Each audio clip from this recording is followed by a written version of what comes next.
آئیے زبان سے ہونے والے گناہوں میں جو سب سے سنگین جرم ہے، سب سے بڑا جرم ایک طرح سے ہم کہہ سکتے ہیں، سب سے خطرناک ہے، ایمانیت کے معاملے میں نہیں دیکھ رہے ہم کہ جیسے ہم نفاق اختیار کر لے، کفر اختیار کر لے، یہ معاملات کے معاملے میں دیکھ رہے ہیں ہم۔ تو بہرحال اس کے اندر ہے جھوٹ بولنا ہے اندر کی، اس زبان کا سب سے سنگین جرم ہے، سب سے بڑا جرم ہے، سب سے خطرناک جرم ہے یاد رکھیے، جھوٹ بولنا۔ چونکہ جھوٹ کیا کرتی ہے، تھوڑا تھوڑا جمع ہوتے رہتا ہے اور انسان کا شمار پھر جھوٹوں میں لکھ دیا جاتا ہے۔ حدیث کے اندر مفہوم یہ ہے کہ انسان جھوٹ بولتا ہے، جھوٹ بولتا ہے، جھوٹ بولتا ہے، حتیٰ کہ اس کا نام جھوٹوں میں لکھ دیا جاتا ہے، مطلب ہمیشہ کے لیے جھوٹا ہو جاتا ہے۔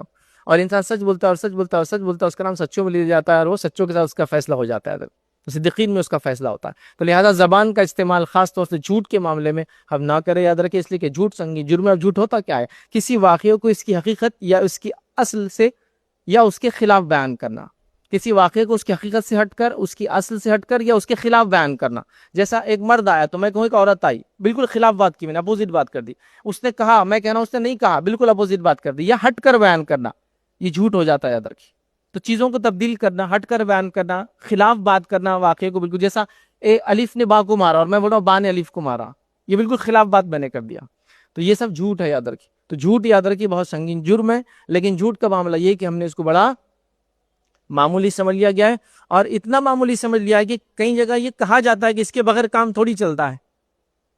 جیسے مثال کے طور پر جھوٹ کئی جگہ بولا جاتا ہے کہ ایک آدمی تجارت میں جھوٹ بول رہا ہے، اب کوئی کہے کہ تجارت میں کیوں جھوٹ بول رہے ہو، اپنی کمائی کو کیوں خراب کر رہے ہوتا، دوسرا آدمی کیا جواب دیتا ہے، اس کے بغیر کون سا بزنس چلتا ہے، اس کے بغیر میں تجارت کیسے کر پاؤں گا، اس کے بغیر مال بکیں گے کیسا میرا، اس کے بغیر میرے حالات آگے کیسے بڑھیں گے۔ تو جھوٹ کا معاملہ ایسا ہو گیا یاد رکھیے کہ نیچے سے لے کر اوپر تک یا اوپر سے لے کر نیچے تک، دائیں سے لے کر بائیں تک ہر آدمی جھوٹ بول رہا ہے، اتنا جھوٹ بول رہا ہے کہ سچے لوگ مشہور ہیں۔ نبی اکرم صلی اللہ علیہ وسلم کا زمانہ، صحابہ کا زمانہ، تابعین کے زمانہ، سلف صالحین کا ابتدائی زمانہ ایسا تھا، جھوٹے مشہور تھے، چونکہ چند لوگ جھوٹ بولتے تھے تو پکڑے جاتے تھے۔ دیکھیں سارا سماج جب سچ بولیں گا اور چند لوگ جھوٹ بولیں گے تو پکڑے جاتے ہیں، تو وہ پکڑے جاتے تھے، تو جھوٹے مشہور تھے، معلوم تھا یہ جھوٹ بولتا ہے۔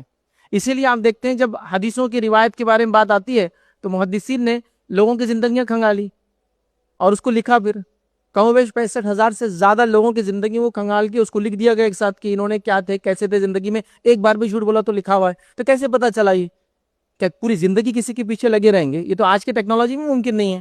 تب کیسے ہوا؟ چونکہ تب زمانہ سب سچ بولتا تھا، تو جھوٹا آدمی جب ہی معلوم ہو جاتا تھا یہ جھوٹا ہے تو لکھ دیا گیا جھوٹا ہے، تو اس کی روایت بھی نہیں لی جائیں گی۔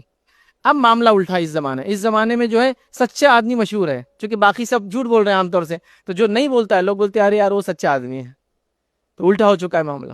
تو اس زمانے میں جھوٹے لوگ مشہور تھے اس لیے کہ وہ کم تھے اور معلوم ہو جاتا تھا۔ آج معاملہ یہ ہے کہ سچ کم لوگ بولتے ہیں تو لوگ بولتے ہیں وہ تاجر سے لو، وہی ہمارا ایماندار ہے۔